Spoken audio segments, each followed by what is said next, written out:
She stopped me. You shouldn't feel this way. I answered. I can't help it. I don't remember the exact second it happened. Maybe it was when her hand brushed mine in that accidental, almost forgotten way. Or maybe it was before that, when she looked at me across the room, long enough that I wondered if I'd imagined it, short enough that I couldn't convince myself she hadn't. She was older.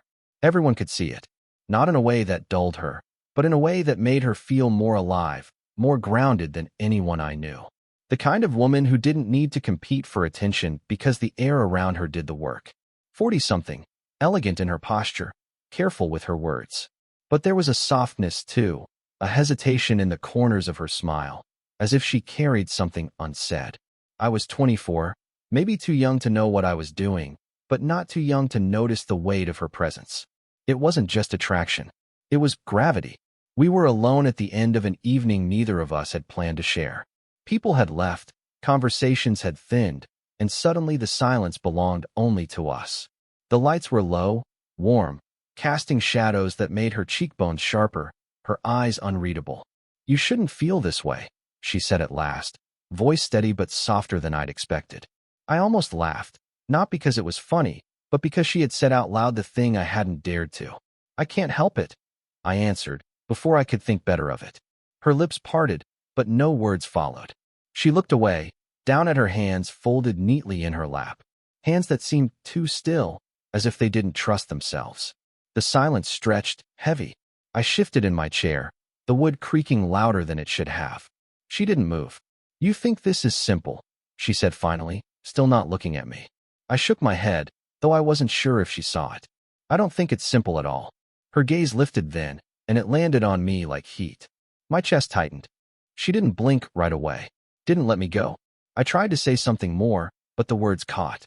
All I could do was notice how the faint scent of her perfume still lingered in the air, how the fabric of her sleeve brushed against my arm when she shifted, how even the smallest gesture felt too close. Her hand moved then, just a little. The back of her fingers grazed against mine. She could have pulled away. I could have too. Neither of us did. It wasn't a kiss. It wasn't even a touch, not really. But my skin burned with the memory of it, even as it happened. You're too young, she whispered, almost to herself. Too young for what? My voice was lower than I meant, caught somewhere between defiance and plea. She didn't answer. She exhaled, long and slow, as though she was trying to steady herself. I leaned forward before I knew it. Not enough to close the space, but enough that I could see the way her lashes trembled, the faint curve of her mouth as it tried not to reveal anything. She noticed. Of course she did. And then, just as her fingers twitched again, as though they might dare to fold over mine, the sound of the door creaked open behind us. The door creaked, and both of us turned too quickly. Someone mumbled a good night from the hallway and disappeared again. The latch clicked shut. The silence that followed was different now, fractured, nervous. She shifted in her seat, brushing invisible dust from her skirt as though she needed something for her hands to do. I should go, she murmured. But she didn't. I wanted to say something casual, to ease the strain, but all that came out was, "Do you always leave this late?" Her lips curved faintly. Not always. She glanced at me, then looked away again. Sometimes I stay until it's quiet. It's easier then. Easier. Her shoulders rose and fell in the kind of sigh that carries history. The noise keeps me from thinking too much. I nodded, though I didn't fully understand.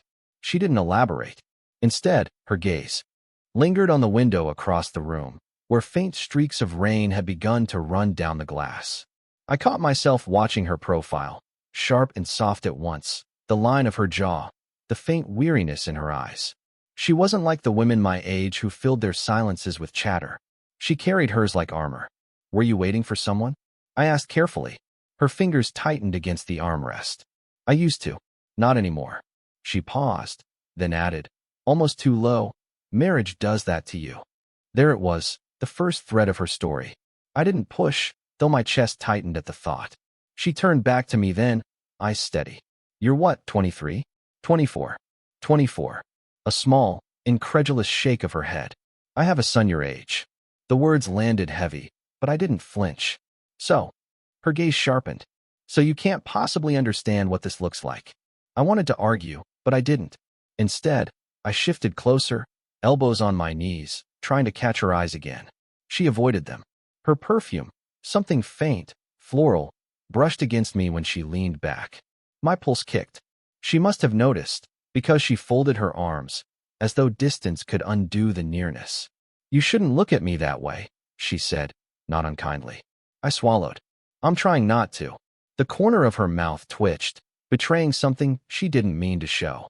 She turned her face slightly away, but not enough to hide it completely. Her hand rose absently, tucking a strand of hair behind her ear, and for a moment the gesture felt too intimate to watch. I had to look at the floor just to breathe.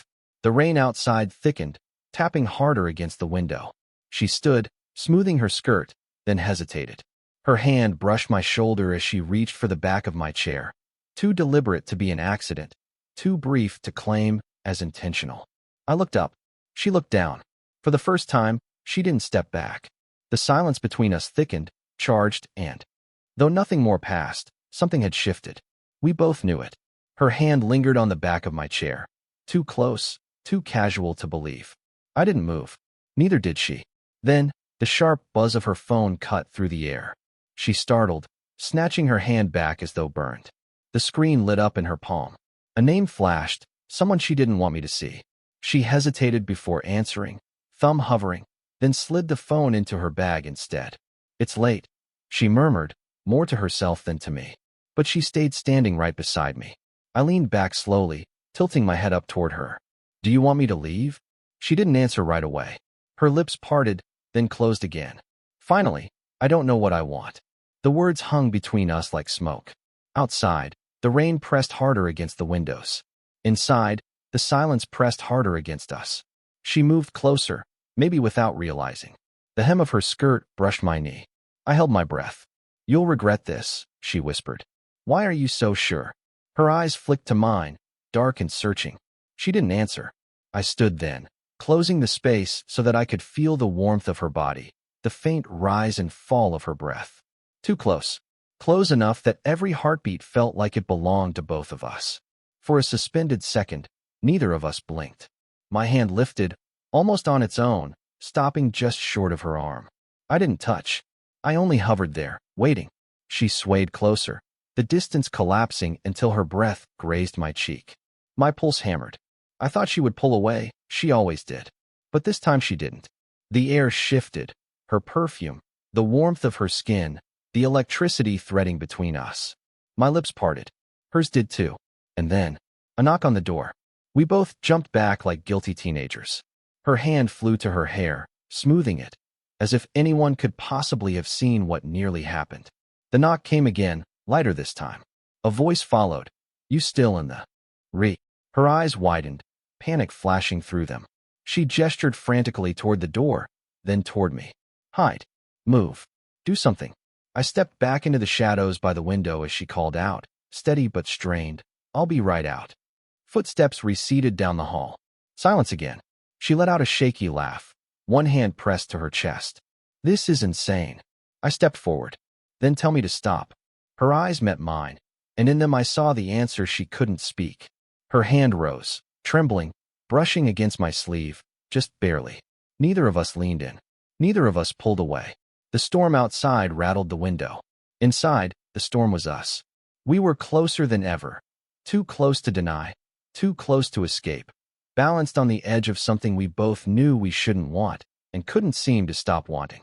The room felt smaller after the knock, as if the walls themselves had shifted closer. She hadn't moved far, still standing near me, one hand resting on the back of the chair, as though she needed its weight to steady herself. "Say it," I whispered. Her head snapped up. "Say what?" "That you don't want this." She froze. The seconds ticked, and she said nothing. I took a slow step forward. Her eyes followed me, wide, conflicted. My hand lifted, not touching, not yet, hovering near her cheek. "If you don't want me to," my voice caught. "Tell me now." She didn't. Instead, she swayed forward, the faintest tilt of her head, her breath grazing the space between us. The scent of her, warm, faintly floral, unmistakably her, wrapped around me. Her voice was low, breaking. "This is madness." "Then stop me." I brushed a strand of hair from her face, fingertips trembling. Her eyes fluttered shut at the contact, just for a heartbeat, before she caught herself, and open them again. You're too young, she whispered, though the words no longer had conviction. You keep saying that. My hand slid lower, to the line of her jaw, the warmth of her skin beneath my palm. But you. Still here. Her lips parted. Her hand rose, hesitant, before resting lightly on my chest. Not pushing away, not pulling me closer. Just there. I bent closer, my mouth near her ear. Do you really want me to go? Her breath shuddered against my neck. You don't understand what this could cost me. I leaned back enough to see her face. Then why do you look at me like this? Her eyes filled with something raw. Fear, longing, both tangled so tightly they were indistinguishable. She shook her head, and yet she didn't step away. I caught her wrist, gentle but firm, holding her hand against me. My thumb traced the inside of her wrist, where her pulse raced faster than mine. You think I don't notice? My voice was rough, urgent. How you lean closer when you laugh. How you linger when you should walk away. How you touch me and pretend it's nothing. Her lips trembled. Stop. I did. For half a second. Then I whispered, I can't. She made a sound then, low, almost like surrender. Her forehead dropped lightly against my chest, her body leaning into mine as if her own weight betrayed her. I closed my eyes, breathing her in, every nerve alive. I tilted her chin up with my fingers. Her eyes glistened, searching mine for something she couldn't admit. And then, she whispered, barely audible, if this happens, there's no going back. I bent closer, lips inches from hers, the air between us trembling. Then don't stop it, I breathed. Our mouths hovered, so close, one move away, when suddenly, the sound of keys rattling at the door. The rattle of keys at the door froze us both. She jerked away, her hand slipping from my chest. I backed into the shadow of the window as the door opened a crack, then closed again. Whoever it was hadn't come in, just left something in the lock before disappearing. She pressed a hand to her mouth, exhaling hard. God, her voice was barely steady. I waited, heart pounding, until the silence stretched long enough to breathe again. I started to speak, but she cut me off. You shouldn't be here. The words came sharp, though her eyes betrayed her. I'm not leaving, I said. You don't understand. Then tell me. She shook her head, turning away, but not before I caught the glint in her eyes. Not just fear. Shame. I stepped closer, refusing to let the distance settle. What aren't you telling me? She stiffened, her back to me. Then, slowly she spoke. It's not just the age. The words sank like stones. She turned, meeting my eyes finally. My husband, he's still around. We don't live together, but he checks in. People still think we are. The air thickened. My hands clenched at my sides. So that's who called. Her silence was answer enough. A bitter laugh escaped me low. You should have told me. I didn't think it mattered. Her voice cracked on the last word. She rubbed her temple, trembling slightly. But it does. It matters more than I wanted it to. I stared at her, the room tilting under the weight of it. You let me? I stopped myself. The truth was, she hadn't let me. I'd leaned in, I'd pressed, I'd wanted. She reached out then, brushing past me toward the table, but her arm grazed mine. That accidental contact was sharper than any argument. I caught her wrist before she could pull away. Her body stilled. Her pulse jumped beneath my thumb. I don't care about him, I said low rough. You should. She tried to turn, but I held her. No. I stepped closer, chest nearly against her back. My breath touched the side of her neck. She shivered. What I care about is this. Right now. Her eyes closed, head tilting back just slightly, as though the nearness was undoing her. For a moment, neither of us spoke. Only our breathing filled the space. Finally she whispered, if anyone finds out. They won't. Her laugh was thin, shaky. You're naive. Or maybe I just know what I want. I turned her gently, forcing her to face me. Her hands pressed weakly against my chest, but she didn't push. She just lingered there. Caught. You should walk away, she whispered. I bent close enough to feel her lips move. I can't. For the first time, she didn't argue. Her silence was the decision. The silence after her words pressed heavier than any argument. I stood with her hands still resting on my chest, not pushing, not pulling, just trembling there like she didn't trust them to stay still. I should walk away, she said again, but softer this time. Then do it. My voice was low, rougher than I meant. Her eyes lifted to mine, caught there, unblinking. Neither of us moved. You don't understand what this could ruin, she whispered. Then ruin me. Her breath hitched, breaking the thin line of control she'd been holding. She shook her head, but her body leaned closer, betraying her. I felt the warmth of her against me, her perfume folding into the air between us. My hand slid from her wrist to her face, cupping her cheek. Her skin was warm, softer than I'd imagined. She closed her eyes for the briefest second, like she couldn't bear the weight of it. This isn't fair to you, she murmured. I bent down, my lips near her ear, my words brushing against her skin. Don't decide for me. Her hands pressed harder against my chest, not to push me away, but as if she needed something solid to hold on to. She leaned forward, forehead against mine, breathing shallow and fast. The world outside seemed to vanish. The rain, the faint hum of the building, the memory of the door. All that existed was the fragile, trembling space between us. I haven't felt this in years, she confessed, so low I almost didn't hear it. I pulled back just enough to look at her. Then stop pretending it isn't real. Her lips parted. The hesitation in her eyes wavered, then crumbled. She tilted toward me, and for a suspended second, everything hung there. The fear, the longing, the impossibility of it. When our mouths finally brushed, it wasn't a kiss. Not yet.